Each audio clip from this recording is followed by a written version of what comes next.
दोस्तों आप लोग देख सकते हो कि यहाँ पर हमारे पास एक क्वेश्चन दिया है। निम्न समस्याओं में रैखिक समीकरणों के युग्म बनाइए और उनके हल यदि उनका अस्तित्व हो किसी बीजगणित विधि से ज्ञात कीजिए। ठीक है, यहाँ पर हमारे पास पहला क्वेश्चन दिया है। एक छात्रावास के मासिक व्यय एक भाग नियत है तथा शेष भाग इस पर निर्भर करता है कि छात्र ने कितने दिन भोजन लिया है। जब एक विद्यार्थी एक को 20 दिन भोजन करता है 1000 रुपये छात्रावास के लिए व्यय अदा करना पड़ता है। ठीक है, यानी कि जब वो 20 दिन भोजन करता है तो वो छात्रावास को 1000 रुपये देता है। जबकि एक विद्यार्थी बी को 26 दिन भोजन करता है तो छात्रावास को वह 1180 रुपये अदा करता है। ठीक है, नियत व्यय और प्रतिदिन भोजन का मूल्य ज्ञात कीजिए। ठीक है, ये हमारे पास प्रश्न है। चलिए इस क्वेश्चन को हल करते हैं।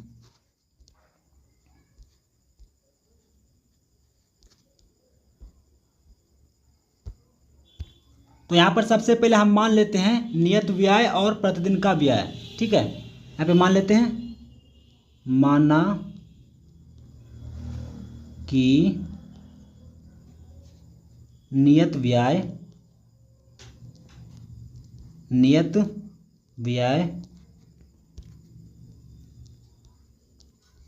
बराबर x है। ठीक है, हम नियत खर्चा मान लेते हैं x और प्रतिदिन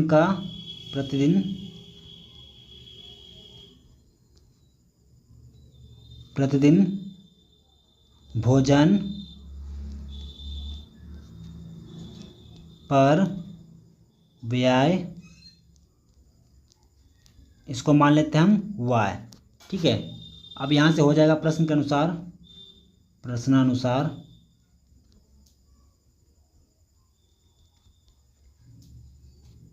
तो प्रश्न के अनुसार हम लिख सकते हैं। प्रश्न के अनुसार हम लिख सकते हैं ए द्वारा किया गया भोजन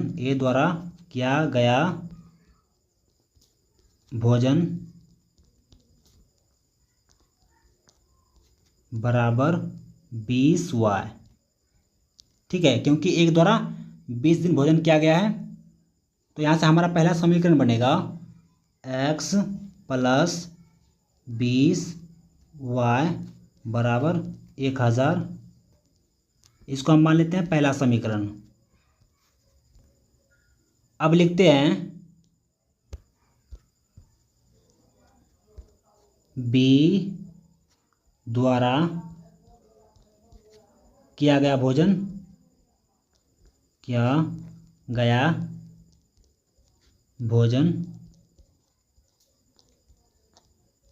बराबर हम लिख सकते हैं 26y। ठीक है, यहाँ पर जो समीकरण बनेगा x प्लस 26y बराबर 1180। ठीक है, इसको मान लेते हैं हम दूसरा समीकरण। अब यहाँ समीकरण दो में से समीकरण एक को हम घटा देते हैं। ठीक है, तो लिख लेते हैं पहले नीचे में समीकरण 2 से 1 घटाने पर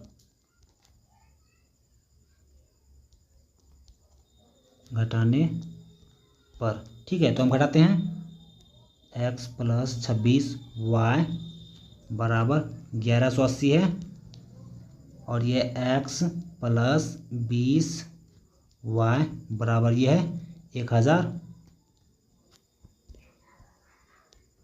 ठीक है, अब यहाँ से घटाते हैं इसको तो ये कैंसिल हो जाएगा, चिन्ह बदलेगा।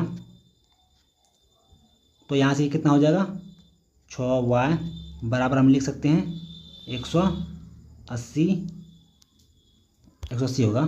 ठीक है, तो यहाँ से अगर y का मान निकालेंगे कितना हो जाएगा, ये 180 में भाग लेगा 6 से तो कैंसिल हो जाएगा 30। ठीक है, तो यहाँ से हमारा y का मान कितना आ गया, यहाँ से हम लिख सकते हैं y बराबर 30। ठीक है, अब इस y के मान को हम समीकरण 1 में रखते हैं।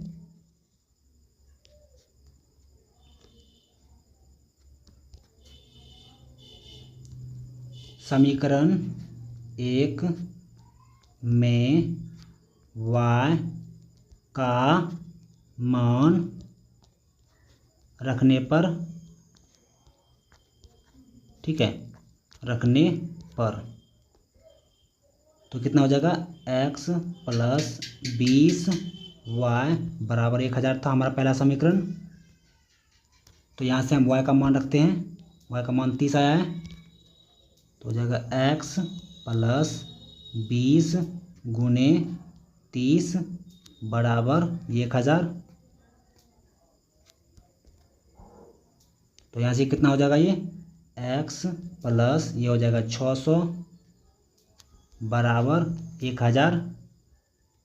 ठीक है, तो यहाँ से अगर हम 1000 को 1000 में घटाते हैं 600, क्योंकि ये इधर आएगा तो माइनस में हो जाएगा।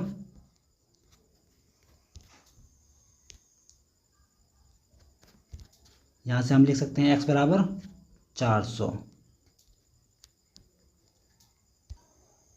तो यहाँ से हमारा ये हो गया नियत व्यय। ठीक है, लिख सकते हैं नीचे में नियत खर्च हमारा कितना हो गया, नियत व्यय बराबर 400। ठीक है, और प्रतिदिन का खर्च, प्रतिदिन